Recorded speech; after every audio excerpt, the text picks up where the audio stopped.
తక్కువ పెట్టుబడిలో నెలకు 50,000 నుండి 10 లక్షలు సంపాదించాలనుకుంటున్నారా? ఈ వెబినార్ లో జాయిన్ అవ్వండి.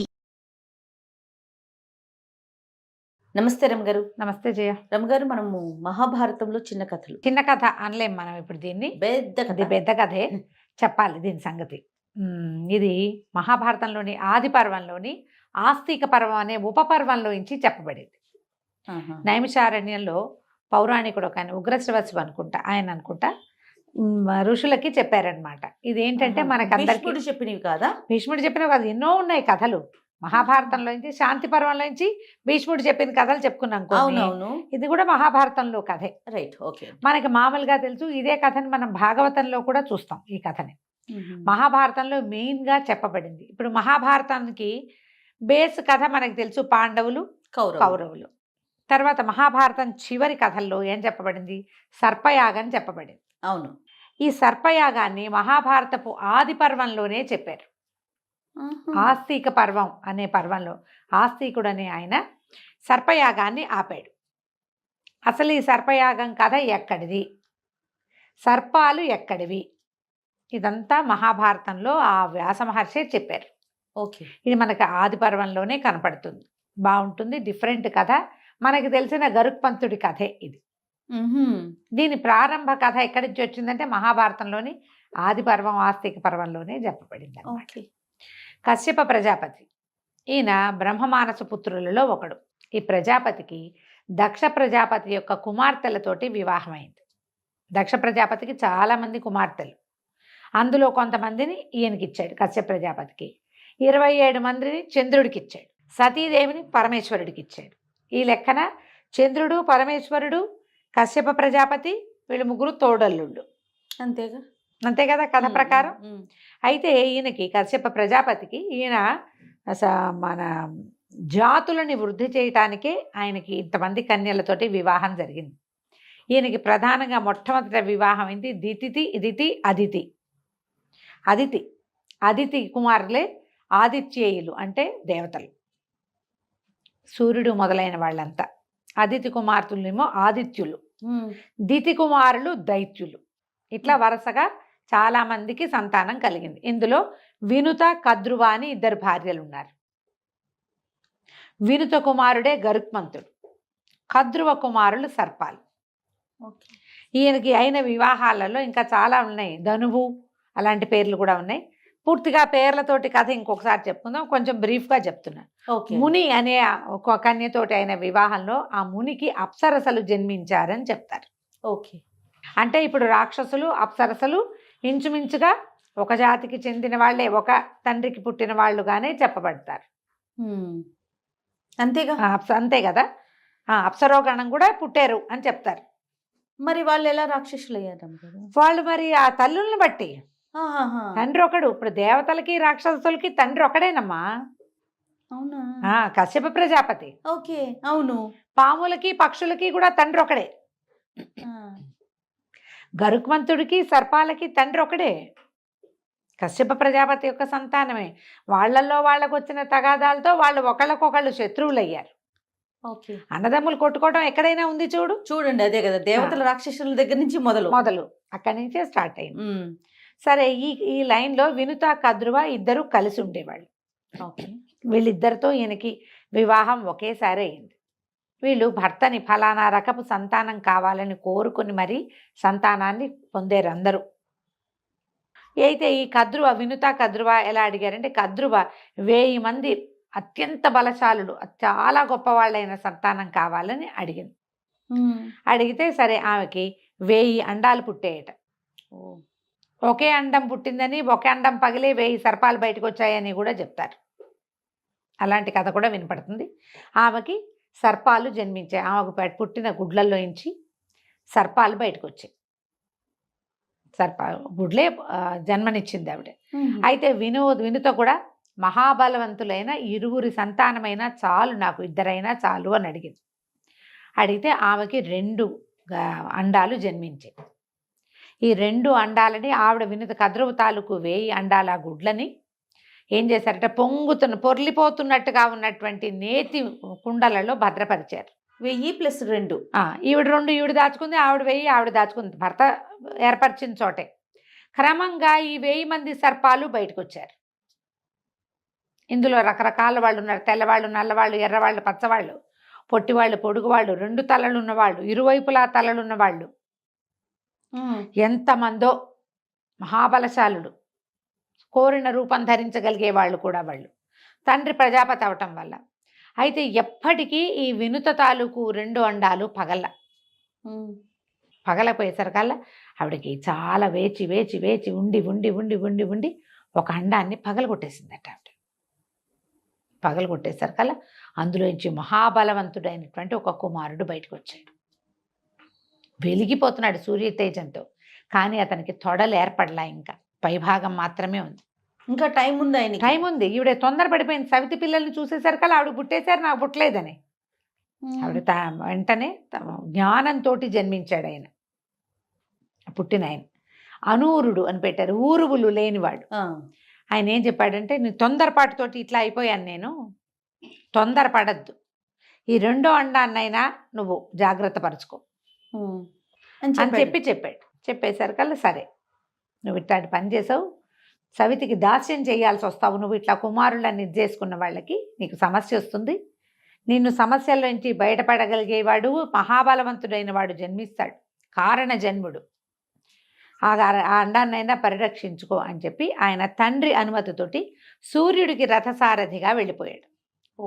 సూర్యుడికి ఒక రథసారథి ఉంటాడు, ఆ రథాన్ని తోలివాడు. ఆయన సప్తాశ్వ రథారూఢుడు సూర్యుడు కదా.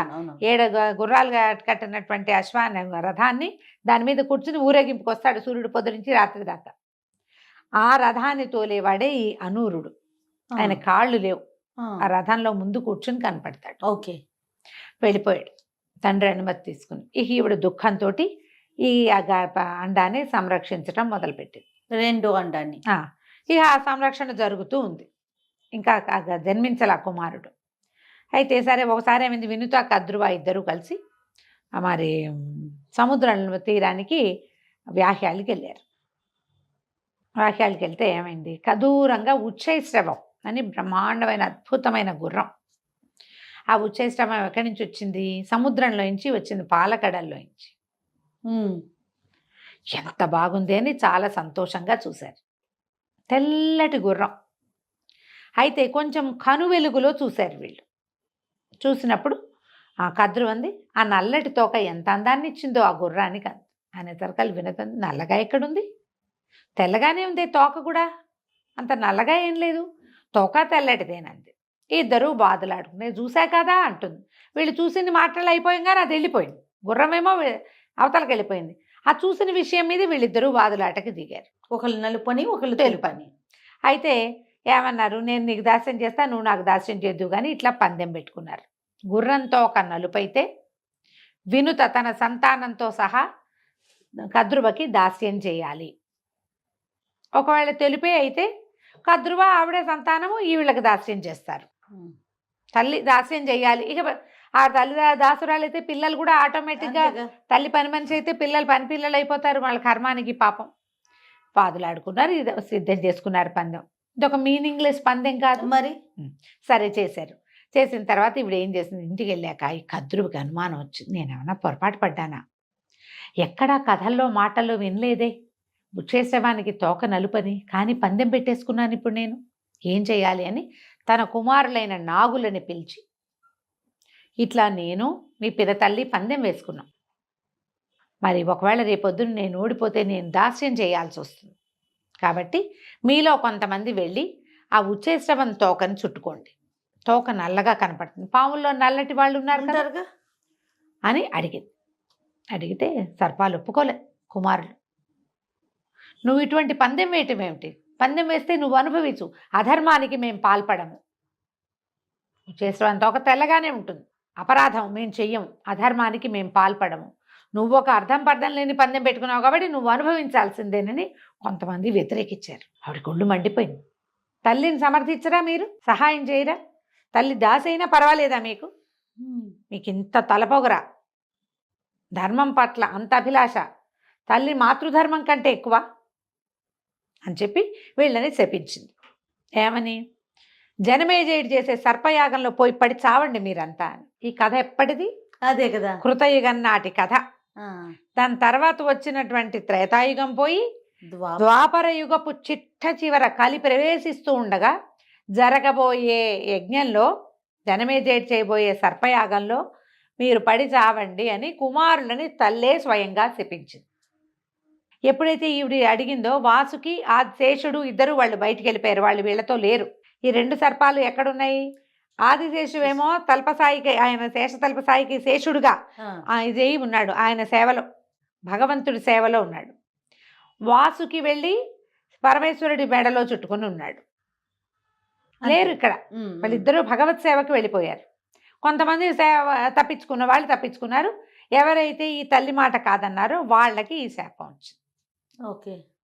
దాంతో ఇక మిగిలిన సర్పాలు ఒప్పుకునే కదా, మిగిలిన వాళ్ళు భయపడి తల్లి శాపానికి బెదిరి ఆమె మాట కాదంటానికి ఇచ్చగించక కొన్ని సర్పాలు వెళ్ళి ఉచ్చేసవం తోకకి పట్టుకుని ఉండిపోయాయి. సరే, మర్నాడు ఉదయం పగలొచ్చి చూద్దామనుకున్నారు అక్క చెల్లి.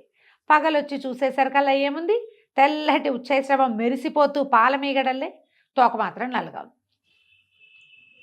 హతాసురాలైపోయింది వినత. ఇంకేం చేస్తుంది? ఇక దాస్యం చేయటం మొదలుపెట్టింది.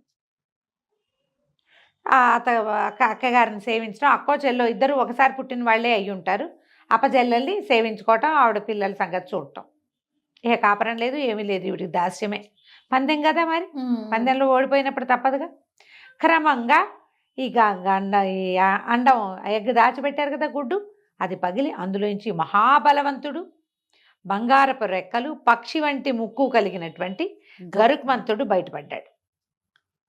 పుటకతోటే మహాబలవంతుడు, తన రెక్కలు కదిలితే కొండలు కదిలిపోయేంత బలమైన రెక్కలు అయినవి, బంగారు రెక్కలు, సుపర్ణుడు అంటారు.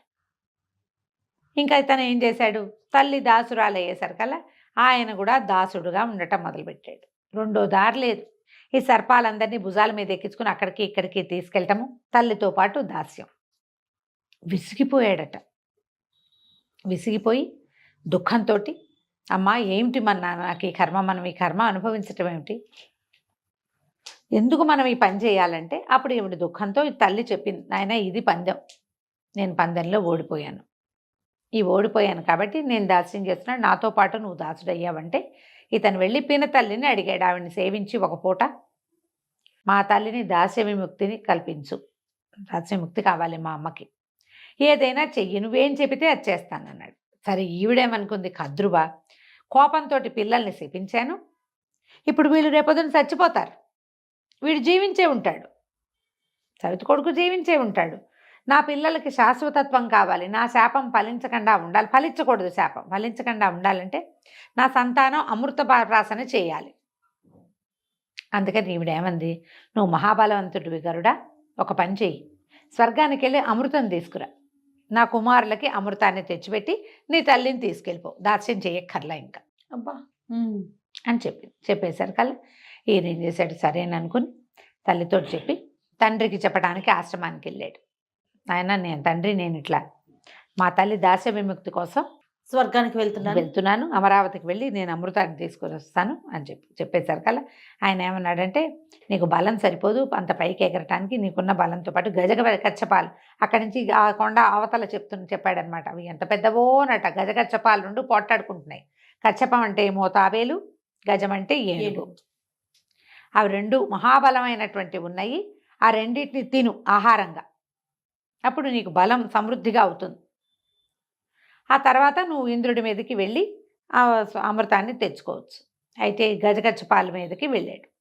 ఈ గజగచ్చపాల కోసం, అవి తినడం కోసం ఈయన వెళ్ళినప్పుడు అక్కడ వాలితే, ఆ కొండ మీద వాలితే, ఆ కొండ చివర ఒక పెద్ద చెట్టుకి వాలఖిల్యాదులని ఒక మునులు బొటన్ వేలంతే ఉంటారట, వాళ్ళు దానికి తపస్సు చేసుకుంటున్నారు. వాళ్ళు పడిపోతారని ఆ చెట్టు మొత్తం, ఆ కొండ మొత్తం బెళ్ళకించుకొచ్చి తండ్రి ఆశ్రమం దగ్గర పెట్టాడట. వాళ్ళు విజయోస్తు అని దీవించారు. ఈయన గజగచ్చపాలు రెండింటిని ఎంతకాలంగానో పోరాడుకుంటున్నాయి. అవి ఎంతంత పెద్దవోనట, రెండింటిని చాలా పెద్దవి. ఆ రెండింటిని తిన్నాడు. మాంసాహారే కదా. అక్కడి నుంచి స్వర్గానికి వెళ్ళాడు. అమరావతి మీదకి వెళ్ళి అమృతాన్ని తీసుకొచ్చాడు. ఇక్కడ ఈయన వీళ్ళు ఏం చేశారు, యుద్ధం చేశారు. వాళ్ళు ఎందుకు ఊరుకుంటారు, దేవతలు వాళ్ళు సాధించుకున్న దీన్ని అమృతం కదా, సరే అమృతం కోసం వాళ్ళు ఈయనతో యుద్ధం చేస్తే వజ్రాయుధం వేస్తే ఆ వజ్రాయుధాన్ని ఇతన్ని విరిచేయగలిగే సామర్థ్యాలు ఉన్నాయి ఈయనకి. కానీ ఏం చేసాడు, ఒక రెక్క ఊడింది అంతే, రెక్కలో ఒక ఏమంటారు ఈక ఊడిపడిందట వజ్రాయుధం, అంతే అంత చిన్నదైపోయింది ఈయన ముందు. అయితే ఏమన్నారు, ఇతను కశ్యప ప్రజాపతి కుమారుడు, తన తల్లి దాస్య విముక్తి కోసం ఈ ప్రయత్నం చేస్తున్నాడు, ఇతనితో సంధి చేసుకుందాం అంటే ఇతను ఏమన్నాడు, ఇది నా కోసం తీసుకెళ్ళటల్లా, మా తల్లి దాస్య విముక్తి కోసం తీసుకెళ్తున్నా, తెచ్చి అక్కడ పెట్టడం వరకే నా పూచి, తర్వాత మీ ఏర్పాటు మీరు చేసుకోండి అని చెప్పాడు. ఓహో. సరే దేవతలు లాలుచిపడ్డారు. ఈయంతో పాటు వెనకాలగా అదృశ్య రూపంలో ఇంద్రుడు కూడా వచ్చేసాడు. ఇంద్రుడు వస్తే సరే ఏం చేశాడు ఈయన, వినుత కద్రువకి చెప్పాడు, అమ్మా అమృతం తెచ్చానంటే అప్పుడు ఆవిడ ఏమంది, అక్కడ పెట్టు, నేల మీద పెట్టకుండా పరిచి దర్భాలు ఉంటాయి కదా, దర్భాలు పరిచి దర్భాల మీద పెట్టి కుమారులను స్నానం చేసి వచ్చి అమృతం తీసుకోండి అని చెప్పింది ఆవిడ. వీళ్ళందరూ స్నానాలకు వెళ్ళారు. వాళ్ళు చూస్తూనే ఉన్నారు. ఎప్పుడైతే ఈ అమృత భాండం ఇక్కడ పెట్టబడిందో వెంటనే ఈ గరుత్మంతుడు ఏం చేశాడు, వాళ్ళ అమ్మని తీసుకుని ఎగిరి వెళ్ళిపోయాడు, కశ్యపాశ్రమానికి వెళ్ళిపోయాడు. ఇక్కడి నుంచి క్షణాల్లో జరిగిపోయింది. ఈ సర్పాలన్నీ స్నానానికి వెళ్ళినాయి, అందరూ చూశారు. అంటే ఇప్పుడు చూడకుండా నువ్వు తెచ్చిపెట్టలేదని పొట్టడానికి వీల్లేదు. తల్లి చూసింది, కుమారులందరూ కళ్ళతోటి చూశారు. భగవత్ సేవలో ఉన్న వాళ్ళకి అమృతం అక్కర్లా, వీళ్ళందరికీ కావాలి. వాళ్ళందరూ స్నానానికి వెళ్ళగానే ఇంద్రుడు అదృశ్య రూపంలో వెనకాలే వచ్చాడు కదా, ఈ మొత్తం కలశాన్ని తీసుకెళ్ళిపోయాడు. ఓహో. నాగులు మళ్ళీ తిరిగి వచ్చేసరికల్లా కలశం లేదు. ఏమైనా కలశంలో అమృతపు చుక్కలు కొన్ని పడ్డాయేమోనని దర్భగడ్డిని నాకేరట అందరూ నాలుకతోటి. దర్భాలు మహాపదునుగా ఉంటాయి, కొసలు కుశాగ్ర బుద్ధి అంటారు, అందుకని కసుక్కమంటుంది ముళ్ళులాగా, పల్చగా ఉండి పదునుగా ఉంటాయి కొసలు. ఆ దర్భల మీద నాలుకలు రాపాడిచ్చేసరికల్లా నాలుకలు చీలిపోయినాయట పాములకి, సర్పాలందరికీ నాలుకలు చీలిపోయినాయి. అందుకని పాము నాలుకలు ఇలా ఇలా కదులుతుంటాయి. ద్విజిఖులు అంటారు వాళ్ళని, రెండు నాలుకల వాళ్ళు సర్పజాతి. ఆ చీలిపోయిన నాలుకలతో ఇంకా ఏమీ చెయ్యలేకపోయారు. అతను తెచ్చిపెట్టాడు, రక్షించుకోలేకపోవటం వీళ్ళ తప్పు, అంతేగా. ఆయనేమో తల్లిని తీసుకుని వెళ్ళిపోయాడు. ఈ తల్లి పెట్టిన శాపం మాత్రం వీళ్ళకి శాపంగానే ఉండిపోయింది. ఈ కథని ఈ నైమిషారణ్యంలో ఋషులకి చెప్పబడింది. దీని తర్వాత ఏం జరిగింది, కొన్ని తరాలు గడిచినాయి, కొన్ని 2 యుగాలు మారిన తర్వాత జనమేజయుడు సర్పయాగం చేశాడు. ఆ సర్పయాగం చేయడానికి కారణం ఏంటి, తన తండ్రి మెడలో ఒక చచ్చిన సర్పం వేయబడింది. ఆయనేమో ఆయన పాము చేతిలో చచ్చిపోతావు, పాము వల్ల చనిపోతావని శాపం పెట్టాడు. ఈయన ఆ ఋషి గారు, కబుక్కని ఋషి పేరు గుర్తురావట్లేదు చూసావా, ఏ ముని మెడలో అయితే సర్పం వేశాడో ఈయన పరీక్షన్ మహారాజు, ఆ ముని యొక్క కుమారుడు ఈయన్ని శపించాడు, సర్పం వల్ల మరణిస్తాడు అని. వారం రోజులు తిరిగేసరికల్లా పరీక్షన్ మహారాజు తక్షకుడి కాటుకి మరణించాడు. ఈ సర్పపు కాటుతోటి నా తండ్రి మరణించాడు కాబట్టి సర్పాన్ని బతకనివ్వకూడదని జనమేజయుడు యాగం చేశాడు. ఈ తల్లి శాపం వల్ల ఈ సర్పాలన్నీ వెళ్ళి అందులో పడ్డాయి. కానీ ఏ తక్షకుడైతే పరీక్షిత్తుని కాటు వేశాడో ఆ తక్షకుడు మరణించల. ఓహో. ఆయన దీంతో వచ్చేసాడు యుద్ధాన్ని, మన సర్పాన్ని ఒక్కో సర్పాన్ని పేర్లు పెట్టి పిలిచారట ఆ యాగంలో. పిలిచినప్పుడు ఇతను ఏం చేశాడు, పరిగెత్తుకుంటూ తక్షకుడి దగ్గర ఇంద్రుడి దగ్గరికి వెళ్ళిపోయి నన్ను రక్షించమంటే రక్షిస్తాను, నా సింహాసనాన్ని చుట్టుకుని నువ్వు ఉండమన్నట్టు పేర్లు పెట్టి స్వాహా స్వాహా అని పిలుస్తున్నారు. ఇప్పుడు తక్షకుడు ఏంటి వీళ్ళు తెలుసుకున్నారు, ఇక్కడ యజ్ఞం చేస్తున్నటువంటి వీళ్ళు ఋత్విక్కులు ఇంద్రుడి దగ్గర ఉండాడని. సహేంద్ర తక్షకాయ స్వాహ అని చెప్పాడట మంత్రం ఋత్విక్కు. ఆయన ఇంద్ర సింహాసనంతో పాటు వచ్చేసింది, మొత్తం కిందకి వచ్చేసింది. దీంట్లో హోమకొండంలో పడ్డానికి ఇంద్రుడితో సహా వచ్చేయాలని. వచ్చేయమంటే అప్పటికే ఆస్తికుడు వచ్చి అది ఆపిచ్చాడు. దాంతో తక్షకుడు బతికాడు. ఓహో. లేకపోతే పాముల జాతి అనేది ఉండేదే కాదు. ఆస్తికుడు ఇది ఆపాడనమాట. సర్పాలకి మేనలుడు ఆయన, ఆస్తిక మహర్షి. ఆయన వచ్చి నాకు వరం ఇవ్వమని అడిగితే ఈయన అప్పుడు ఎవరు వచ్చి అడిగినా ఇవ్వాలి కాబట్టి జనమేజయుడు ఈ సర్పయాగం ఆపమని కోరిన ఆస్తికుడి మాటకి అక్కడికి ఆపేశాడు. ఎన్ని వేల సర్పాలు చచ్చిపోయినాయట అందులో. ఇప్పుడు మనకున్న జాతులు చాలా తక్కువ, చాలా జాతులు అందులో మరణించినాయి. తల్లి శాపం పొందిన జాతులన్నీ అందులో మరణించినాయి అన్నమాట.